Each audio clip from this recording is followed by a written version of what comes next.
नमस्कार। आज हमारे देश का युवा जो शिक्षित है परंतु वह डरता है कि हम राजनीति में चुनाव किस तरह से लड़ें, क्योंकि हमारे परिवार में तो कभी किसी ने चुनाव लड़ा ही नहीं।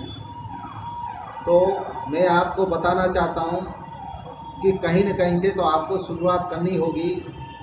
और ये क्यों कि जब तक आप राजनीति में नहीं आएंगे तब तक भ्रष्ट लोग और आपके राज्य को लूटने वाले वो सत्ता में आते रहेंगे।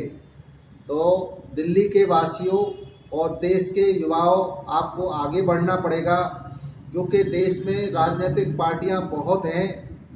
परंतु मैं आपको बताना चाहता हूं कि विकास इंडिया पार्टी देश की पहली ऐसी राजनीतिक पार्टी है जो किसी भी तरह का चंदा नहीं लेती और न किसी उद्योगपति के अंडर में काम करती, और न इस पार्टी का किसी भी राजनीतिक पार्टी से गठबंधन है। और यह चुनाव टिकट भी फ्री देती है। फ्री टिकट देने का मकसद यही है, और चुनाव में चंदा न लेने का मकसद यही है कि यहाँ पर जो पुरानी जो 1947 के बाद में जो भी राजनीतिक पार्टी बनी, उन्होंने केवल उद्योगपतियों को और पैसे वालों को ही राजनीति में आगे लेके आए। परंतु गरीब व्यक्ति जब वोट करता है, वह लाइन में वोटिंग में लगता है, तब वह सोचता है कि यदि मेरे पास में भी यदि पैसा होता तो मैं भी यह चुनाव लड़ता। और यह है कि देश के अंदर, अपने राज्य के अंदर बहुत सारी जनता के लिए, सुविधाओं के लिए बात करता, परंतु वह उसके पास पैसे का, धन का और बल का अभाव होने के कारण, कमी होने के कारण वह यह कि चुनाव नहीं लड़ पाता है।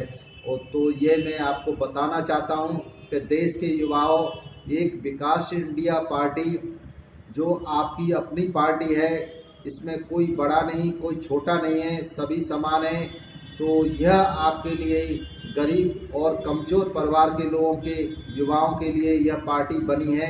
यह पार्टी कभी कोई उद्योगपति वाला कारोबार करने के लिए नहीं बनी है। यह संविधान जो बाबा साहब अम्बेडकर ने जो संविधान ये कि गरीब से गरीब व्यक्ति को आगे बढ़ाने के लिए जो हमें दिया है, उसी संविधान के अनुरूप यह विकास इंडिया पार्टी काम कर रही है। क्योंकि गरीबों को बढ़ाने के लिए हमारा देश का संविधान भी कहता है, और बाबा साहब अम्बेडकर तो कह ही चुके हैं।